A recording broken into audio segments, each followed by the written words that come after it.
but that's better than mine. I said, what happened? I said, that's just better than mine. What happened? Yeah. To what? When my thing just went. Okay. Well, there is no internet, so don't bother using your keyboards, but make sure you have your books on a clean page. Only write on the right side. Do you need a composition book, Dwayne? Okay, fill it. There's some in there. I think they're on top of the cabinet. Is Sherry? Director, I already got a room on mine. Can I get another one, please? Okay. Stephanie said she needs one also. Okay. That's a good thing. Yeah, sort of. Depends if you write really large. Yeah. Okay. All right. So yeah, it's a good thing to be taking notes. Dave is absolutely correct. As we're waiting for California to come on, we'll just start. So schools like this. Well, so what everybody should do is go to a white page, only write on the right side of the book. Do not write on the left side. Why? Mike, would you guess? Because when you open a book, you always look at your right side. Really? So you only read the right side when you're reading a book? Is that the problem? You skip the left side page? Yes, I don't know. No. The reason is, if you don't review, what's going to happen? You're to forget. You're going to forget. We're going to forget 70% of what we learned today if we do not review it within 24 hours. Reviewing is more than just reading stuff. So the way these composition books are supposed to be used is when you're taking notes the first time, your right-hand page. The left-hand page is for when you go back to it later to be able to put in clarifying notes or other important things. Okay, that's what the left page is for, because it doesn't work in notes. If you have both pages filled up, you have a new idea, and then it says, well, go to page, some page way over here. It gets to be very hard to learn if you take your eyes off of these two pages, and you have to flip somewhere in the back, and then you got to come back, and you start thinking more and more. Your brain starts going more and more to, boy, this is really frustrating. I got to keep going back and forth. Whereas if I have my book and I see, here's my original notes, here's my comments and my other notes, I now get a better picture of what it is. So in your books, the first time through, only write on the right-hand page. Always start a new clean, and then whatever you write on the top, like employment planning workshop, you go back to your table of contents page, you write employment planning workshop, and you write the page number that's in the lower right-hand corner of your book. Okay, do you have a page number?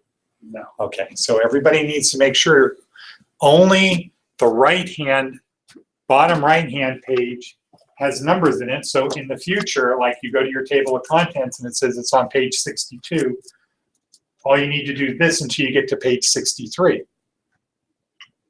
Oh, okay, 62 is over here. Okay, the purpose of the composition books is something that you keep and use as your own reference manual for the future. That's the purpose of the composition books. It's something for you to use in the future. So if you're at a project at work and you need to create a map or you need to create a form, or you need to do something, you don't say, I can't remember how to do that.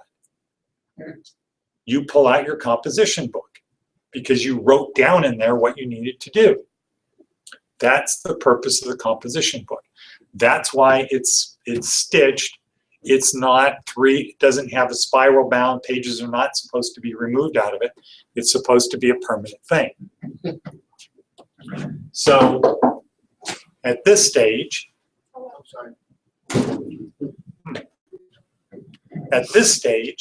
everybody should be on a clean page, right? Anybody not on that, Phyllis? Okay. Okay, and to the top it should say employment planning workshop. And I think this afternoon at 3 o'clock and then tomorrow afternoon we'll just have everybody go through their books. So the first thing to do is just put page numbers only on the lower right-hand page. 1, 3, 5, 7, 9, etc. All the way through your book. Then everybody should have a table of contents page in the front, right? Anybody not have that? Okay. But it's probably not filled in, because if you don't have page numbers, it's, how do you fill it in? How do you fill in a table of contents if you have a book with no page numbers? So then what we'll do, Phyllis, is go through the books and everybody fills out their table of contents based upon what it is. And you don't, the table of contents doesn't say, okay, page 1 is this, page 3 is this, page 5 is this. It's by subject. So if you took 4 pages to do employment planning, let's say you started employment planning on page 87.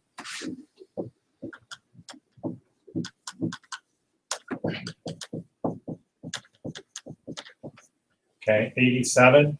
And then the next thing was Gmail.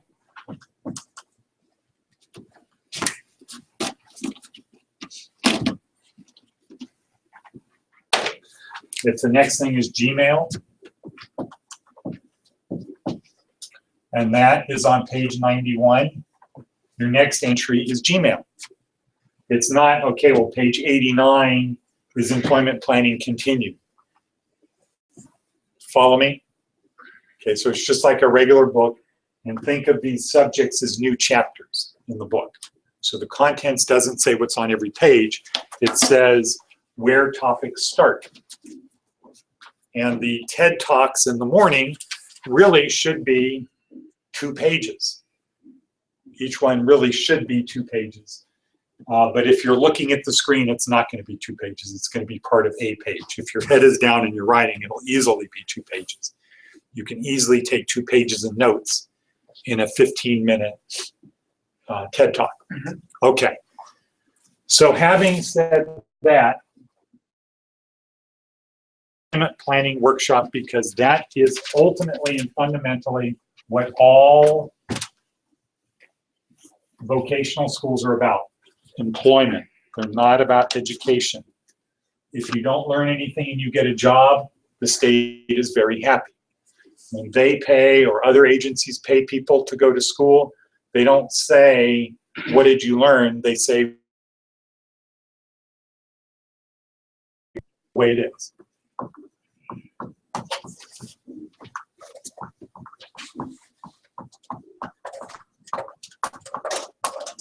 Okay.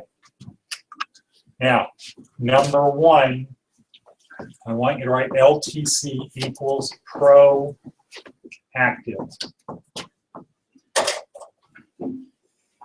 Okay, proactive. And then in parentheses, put not what? What's the opposite of proactive? Reactive. Reactive. Okay, so Marty, what does reactive mean?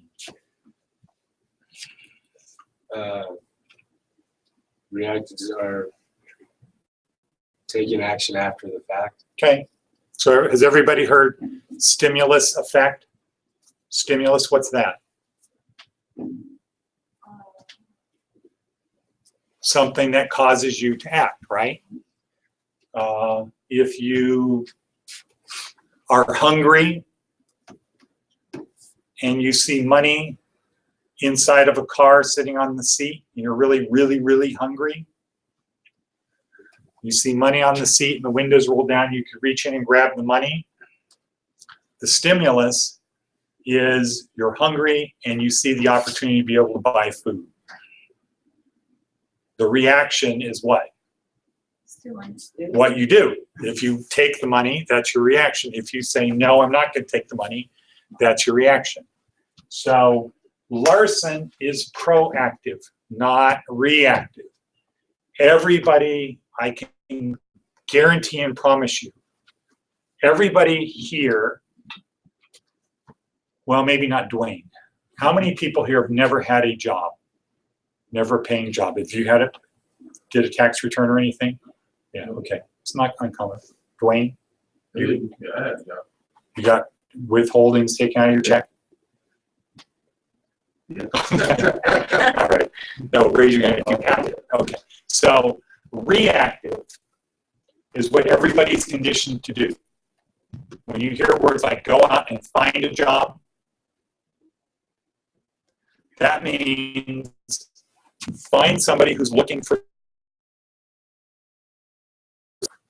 And what most people do is they respond to ads in the newspaper, magazines, online, all of these different sources. The Larson approach is not reactive, it is proactive. That means you figure out where you want to work and you go get the job. You don't care if they're looking for anybody. Doesn't matter. That's proactive.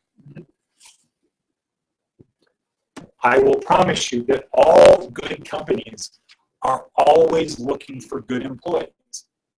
They don't wait till somebody quits and says, oh, now we got to go find somebody and let's hope we get somebody good. They're always looking for good employees.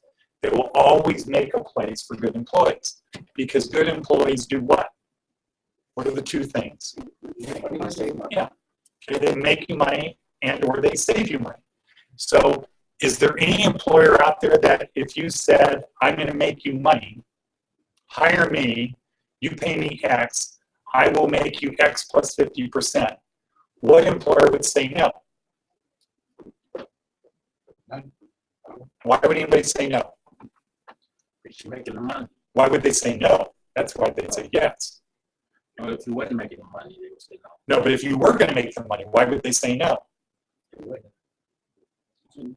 Okay. Don't think they're going to say we don't have an opening. Okay, because the owner of that company thinks every dollar you make him, every dollar you make more than what he pays you, is going to go in his pocket. And nobody's going to say, no, I have enough. Nobody's going to say, I don't want to make more money. Now, they might say, I don't want to make more money, but they will turn around and say, but I want to have money in the bank in case there's a rainy day, in case something bad happens. I want to have money. I'm not going to, no employer is going to turn away somebody who's going to make them money. Don't think that good employers only hire people when they put an ad in the paper or wherever, when they post an ad. Somebody really good walks in, they're going to hire them. What's a company who you think that might not be true for? Just give me some company who you might think, no, they'll never do that. I know this company, this guy would never do that. What's an example? What's an example of some place where you'd say, no, this company would never do that. They won't hire somebody if they don't put an ad in the paper. They're not going to let somebody walk in the door and hire them if they don't have an opening. The bank. Okay, say the bank. Say any particular bank. Any bank. Okay, say Wells Fargo.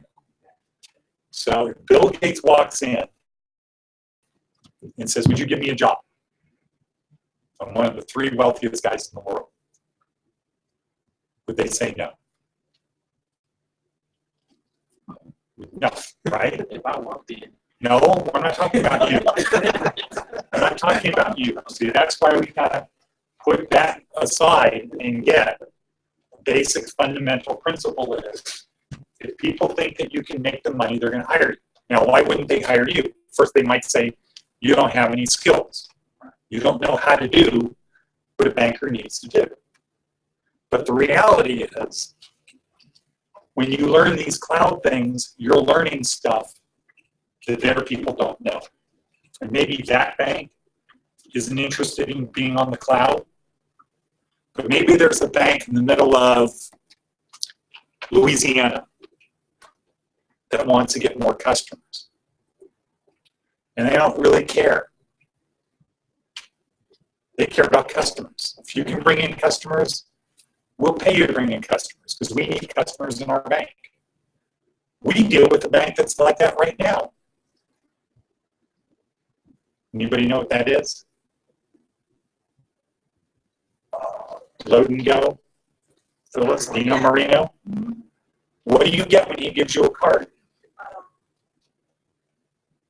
Yeah. Yeah. What does that card come with? bank account. Okay? You get a prepaid card. We have them in the office unless somebody stole them. Unless they're with the bus passes. Somebody stole them. The bus passes, yeah. What? Keep focus. Keep focus. Okay. So there's a company, Load and Go. They are authorized to go set up bank accounts. They give you a card. You go to an employer, you get a job, and they say, well, we only do auto, direct deposit. No problem. You give them a piece of paper that's associated with your card. It gives them all the bank information. You have a bank account. How are they able to do it? Because this bank in Louisiana is using the internet to be able to do things. It's not like the banks that we know where you walk in and they have all this paperwork and things you need to fill out, all this other stuff. They've got it down to one thing. So the point is this. You don't need to wait for somebody to say, we're hiring. What you need to be is somebody who can make them money or save them money. And you need to be able to articulate that. They need to believe you say it. But one of the challenges I think that Mike is really saying is they wouldn't hire him is because I think what you're really saying, or what I hear you saying, maybe this is what you meant, but what I hear you saying is they wouldn't believe me, Mike, that I'm going to make them money. Is that why they're saying they wouldn't hire you? That was, they'll probably think that I'll probably take the money. Okay, so that goes into the same thing. You're not going to make them money, right? Right. You're not going to make them money. Okay. Okay. So we have to. The first part of the thing is it's proactive, not reactive. You don't wait for them to say we're hiring people. Think in terms of you've got this lake, and there's a bunch of hungry fish in that lake, right? And what happens when somebody throws in a fish hook with bait on? Because there's a lot of fish, right? Those fish are going to go. Or if you've ever seen pigeons on the ground, you throw a piece of bread, all of them go to the bread. Seagulls. That's reactive. Somebody throws the bread out and they react. You don't see them going to anybody saying, hey, if I wash your shoes, will you give me a piece of bread? Right? Seagulls can't do that. But if they could do that, would you give them bread? If they said, I'll shine your shoes for a piece of bread? Yeah, well, they can't do it. They have to be reactive. They don't have a choice. They can't wait till your car pulls up to a stoplight and say, I'll wash the windows for you. They can't do that. They have to be reactive. We don't have to be reactive. We can be proactive. All we have to do is persuade that place that we're going to make them money, make them enough money. We're going to make them enough money for them to do it. That's all we have to do. That's how simple it is. You can go get a job at any place if you can persuade them that you're going to make them more money. I think you've heard me tell the story about the guy who called Bill Gates and said, I want your daughter to marry my son. So I want your daughter to marry my son. You don't know me, Mr. Gates, but I want your daughter to marry my son. He's a good kid. I want him to marry your son.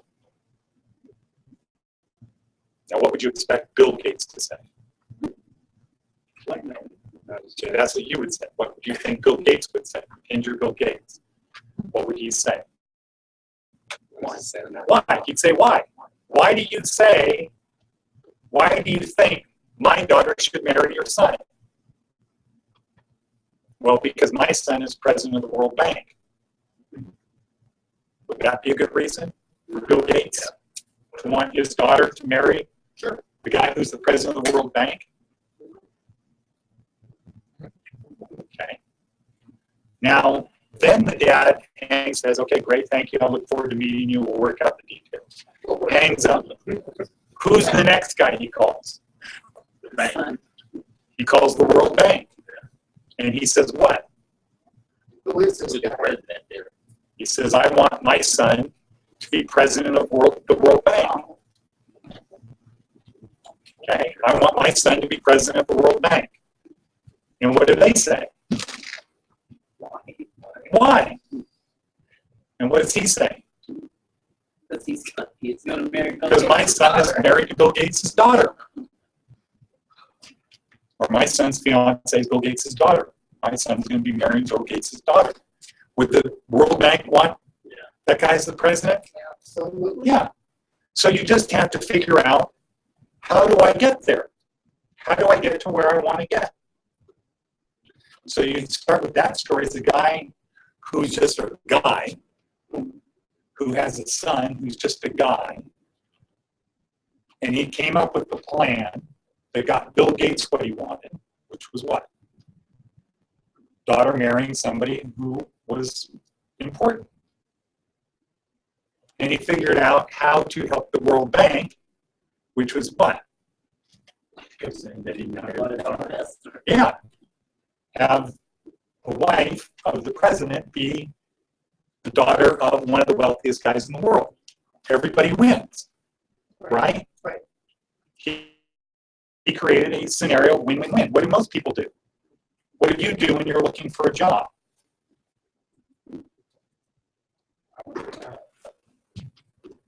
We be reactive and we say, okay, we're going to wait for somebody to throw the bait in the water, throw the hook in the water. We're going to wait for somebody to throw the breadcrumb on the ground. And then we're going to fight with all of the other people to get that food. That's what we do. And I can tell you what you should have the thought of is there's always going to be somebody better than we are. And if we think it's the law of averages, it's not going to be the law of averages. We can't say, well, I'm sending out 10 resumes a day. And then you say, well, I'm going to send out 20. I'm going to get a job before you because I'm sending out twice as many resumes. No. The employer is always going to look for the one best person. They don't care how many resumes you send out a week. Well, they sort of do because the more you send out, the less appealable you are. So it is very important to be proactive, not reactive. In a reactive world, we're fighting for the scraps that somebody better didn't get, that the better people didn't get. And how would you know that? You can ask a simple question. How many people who graduated from Stanford are also applying for this position I'm applying for? And what do you think the answer will be? None. Okay? None. So that means if somebody better comes along, they're always going to do what? They're going to get the position we're trying to get. The only time we're going to get a position if we're reactive is if there's nobody better than us. And that's just not a good strategy. That's like buying lottery tickets. That your plan to become a millionaire is take all of the extra, all the money you can get and buy lottery tickets. Yeah, that does work rarely. But if they release the statistics of how many people wasted money buying lottery tickets, it's a lot more than the people whose life turned around. So we have to be proactive. And the purpose of this week's module is to learn the steps, the structure to be proactive. If you think somebody's going to get you a job, that might be true. But don't think it's going to be something really good. Why not? Tiger Todd gets you a job. What's the result going to be? He gets you a job. He's going to get you a job because people what? Believe in him. Okay, they believe in him. And what kind of people hire people where they care more about the person who made the recommendation than the person who's going to actually do the work? Right? Okay, if somebody's going to get you a job versus get you an interview, if somebody's going to get you a job, that means it's not really a big job. It's not really that important. Because the person who's hiring you, they don't know you. They only know the person who's recommending you. And then you can say, well, if Tiger Todd said, look, okay, I'm getting you this job, but here's what I had to do, Mike. I had to give the guy 2 months' salary for yours as insurance.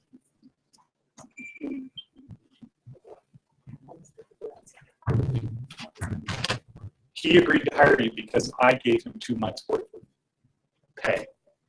So if you screw up, I lose the money I gave him. Is Tiger Todd going to do that? No. Well, very few people would do that. You can't expect anybody to say, I'm going to get you a job. The way I got you the job is because I gave the guy 2 months worth of your pay, because he said if he hires you and he has to hire somebody else, that's like wasting 2 months. Okay, nobody's going to do that. What they're going to do is they're going to make a recommendation for low-level jobs. Or they can just say, well, it didn't work out. The guy hires you, Mike.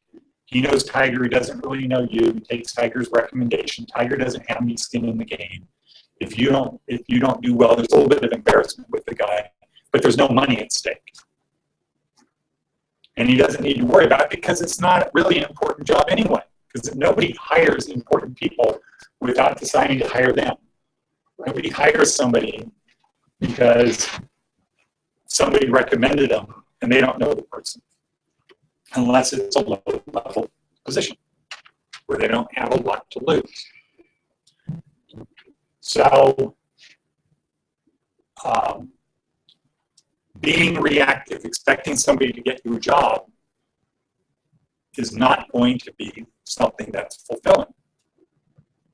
There's only 2 ways to have fulfilling work.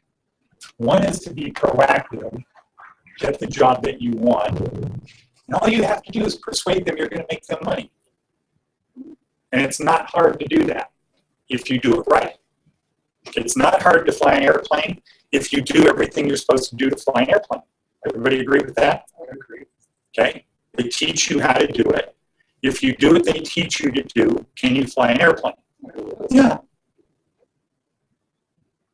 If you want to learn to scuba dive, and they teach you, here's what you need to do to scuba dive, and you do that, will you be safe? Yeah. Yeah. What if you decide, I'm going to do a better one?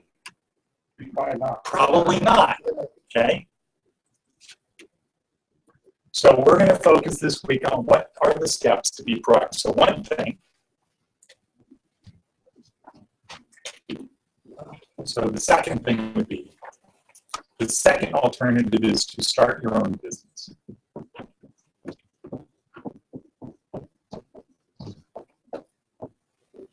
Okay, when Nolan Bushnell comes in, he says, this is the most important thing to do. Start your own business. Because nobody ever pays people what they're worth. Why not, Marty? If you're worth $50 an hour, why wouldn't I pay you $50 an hour? There is no profit. Okay, if I pay you what you're worth, then I don't get anything. If you're an employee. And a lot of people take jobs for really low pay because they need the money, and the person is making a lot of money on them. Okay, so Nolan says the best thing to do is start your own business, because then instead of people making money on you, you're making money off other people. And he gives an example of the dog walking business. Here's a business anybody can start, being a dog walker. And first you go out and you charge people $5 an hour for their dog. But you don't have one dog, right? How many dogs do you get? As many as possible. Yeah, you get as many as practical. You don't want to have 100 dogs. It's just you. Right? You know, maybe 4 or 5 dogs, right? 5 dogs at $5 an hour, how much is that? 25. How much is that in a regular work week? 25 times 40. is what? 1,000, which is how much a year if you take a 2-week vacation? 50 weeks. $50,000. How many people would not want to walk dogs 40 hours a week and make $1,000 a week? That's not bad, right? Because mostly dogs are what? Friendly, right? Okay, mostly dogs are friendly. And you feel good. People have dogs because they make them feel good. Okay, but if you have 5 dogs, what is the next thing you're going to do? Say, I'm going to go get 10. I'm going to hire a guy. So those other 5 dogs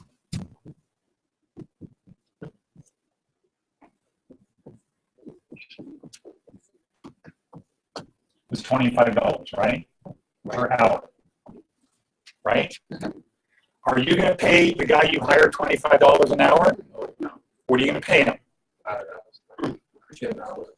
Half. Okay, and see, this is where you don't want to be greedy. Say you pay him 15. There you go. Because why don't you want to screw this guy? Why do you not want to let your basic instinct kick in? Huh? He needs or she needs money. Well, if you pay this person too less, what are they going to do? You don't have to walk the dogs. Huh? They're going to go to the people who own the dogs. They're going to start their own business. Right? They're walking the dogs. They're the people who are going to do it. So you pay them $15 an hour, which is almost twice minimum wage, I think, in this state, right? And you make $10 an hour times 40 is how much? 400 times 50 is another $20,000 a year. Now, what can you do with that extra $20,000? Buy the best cheap lily in the world. Okay, well, that's one thing. What else can you do?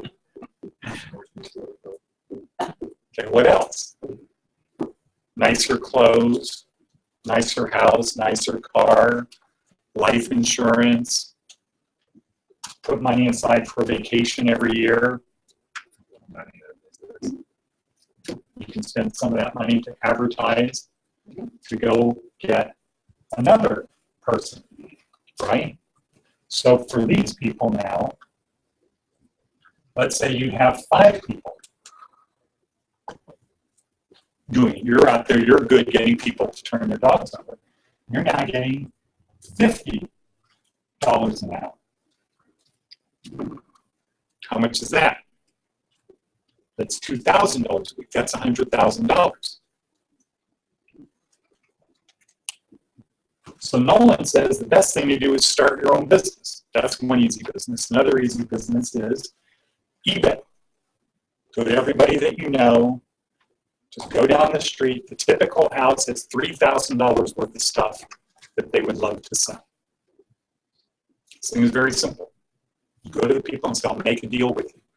I'll sell your stuff. We'll split the profits. We'll split it 50-50.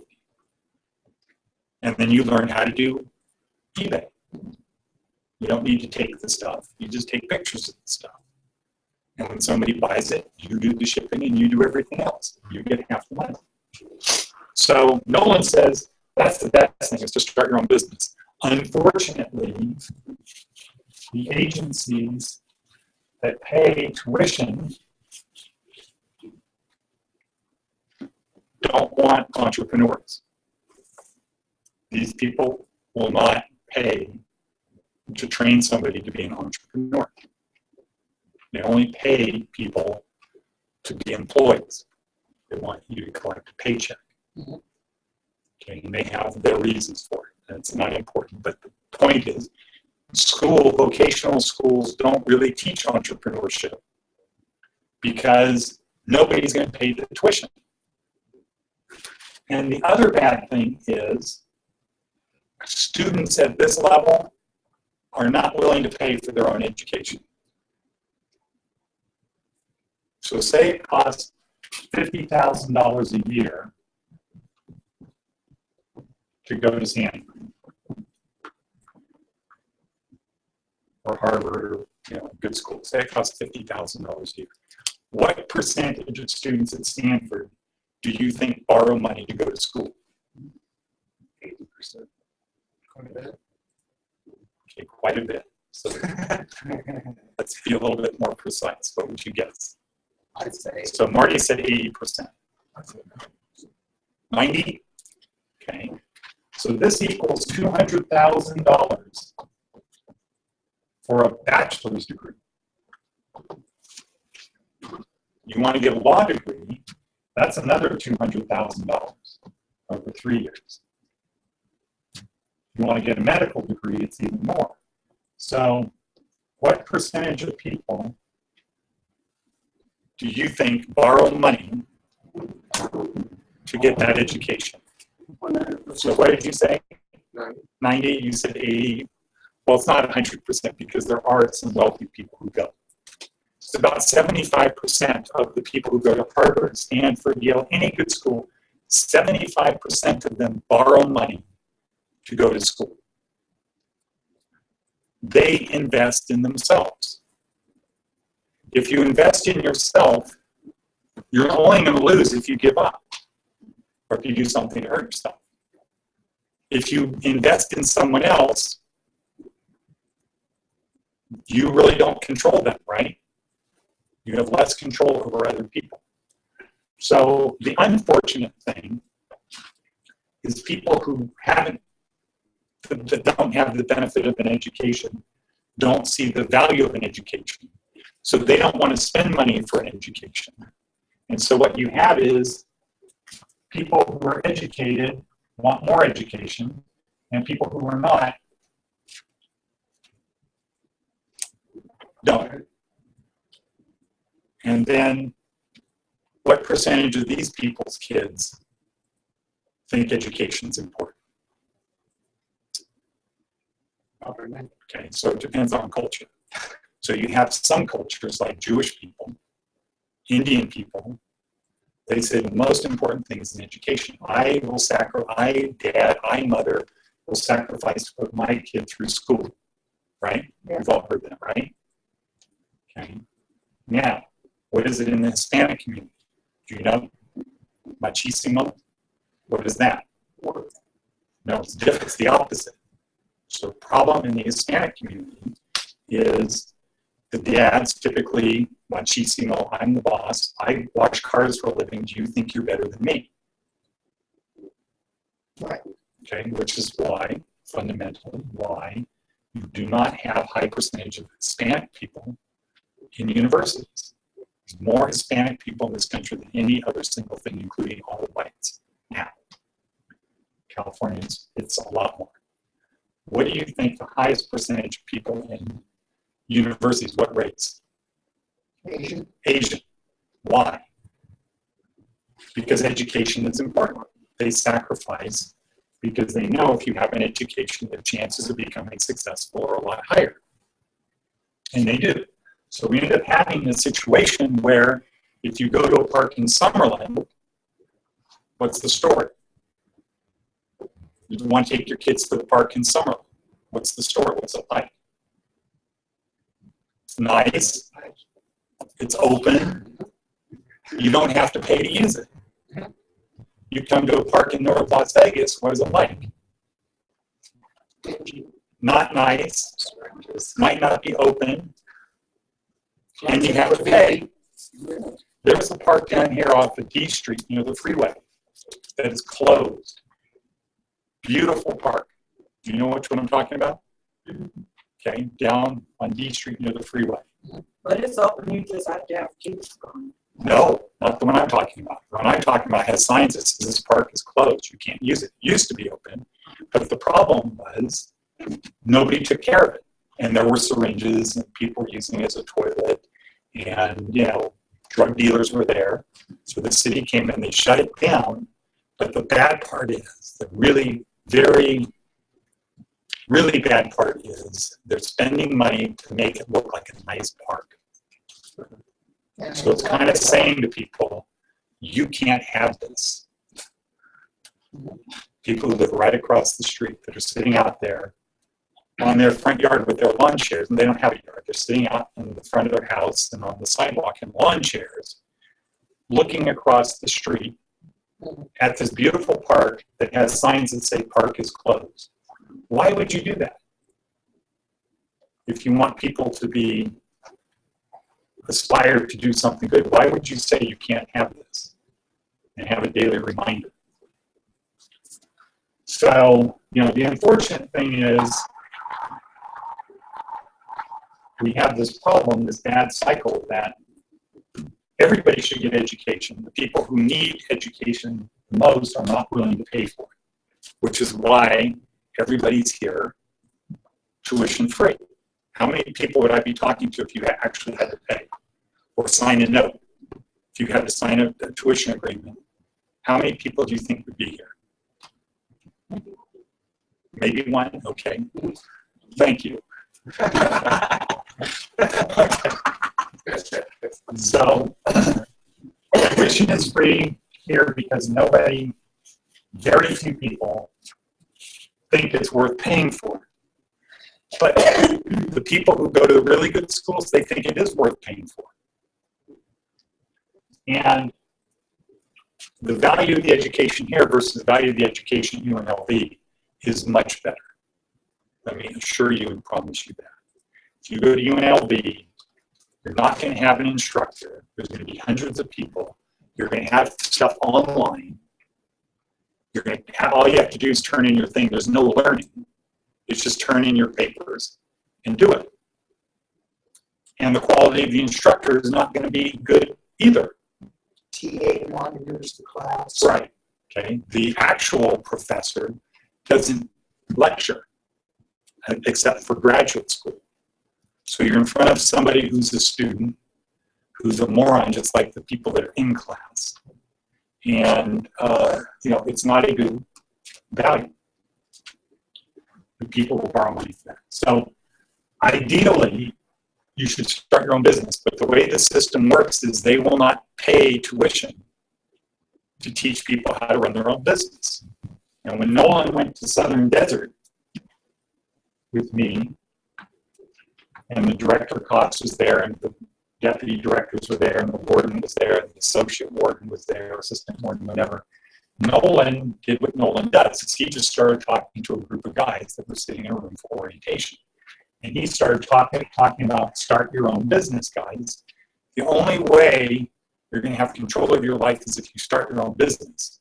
When we got out, the deputy director said, we don't, please don't do that again. Don't let Nolan do that again. So, I don't control Nolan. I don't control him. She said, because, these guys were in business. A lot of these guys were in business for themselves before. Like doing what? Drug business or something, right?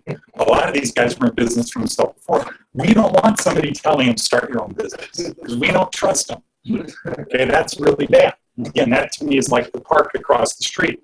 We're going to give you an education, but we don't really want you to have the type of education you should have, which is own your own business. Okay, so, we're going to talk a little bit about that, but the main thing is, because everybody needs to have employment, we're going to talk about being proactive. So, what I want you to write is every employer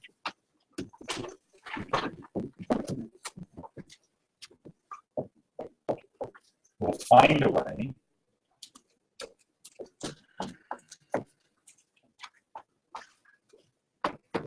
to hire good people.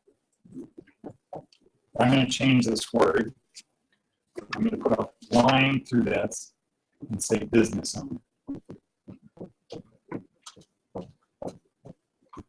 Every business owner, you should write employer, cross it out, and put business owner because I want that to remind you that sometimes you go into job interviews and the person who's interviewing you, who makes the decision whether you get hired, they don't care about hiring good people. They want to make their life easy. So they don't like you.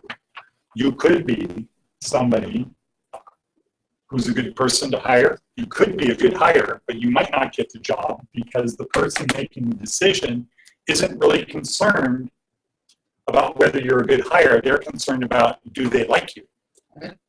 Their personal bias. So at the end, put IE.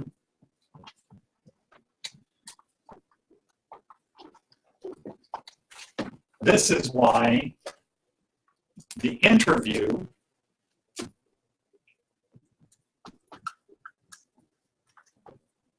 is crucial, because of personal bias. If there was no personal bias, all you'd have to do is send in a video or a link to a YouTube video answering questions that they ask. We could do that assessment that Phyllis and Dave took, but instead of checking the box, it could be read the question and answer the question on tape. And they could watch how you answer the question. Do you think in an hour, Phyllis, Dave, if somebody was sitting in the room across from you reading you those questions, do you think that they could come up with a good assessment of whether they should hire you? If you were just saying yes, no, maybe, if they weren't biased, just by your body language and your nonverbals. Somebody trained to do it, I would say, could decide whether they want to hire you. Okay, they don't do that because personal bias. I don't care really so much. I do care if you're a good person to hire, but there's going to be more than one good person to hire that I'm interviewing. So who am I going to choose? Personal bias. I'm going to choose the guy I like the most. If I'm a female and I think that women have been mistreated in hiring, and I have a good woman and a slightly better guy, who am I going to hire? Who am I going to choose? Does everybody agree? If my personal bias is women don't get equal treatment, who am I going to hire? Yeah. Okay. Same thing with race. If I think you can't trust Chinese people, and I have a really qualified Chinese person and a less qualified white guy, who am I going to probably choose? The white guy, because of my personal bias. So we are proactive, but we get, at the end of the day, the bottom line is the interview is crucial. You have to sell yourself. It's not your resume. The resume is the ticket. So let's just put up here and then we'll break. Resume equals the ticket. There's number 4. Yeah.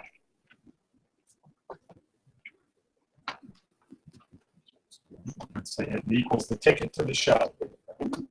That's all it is.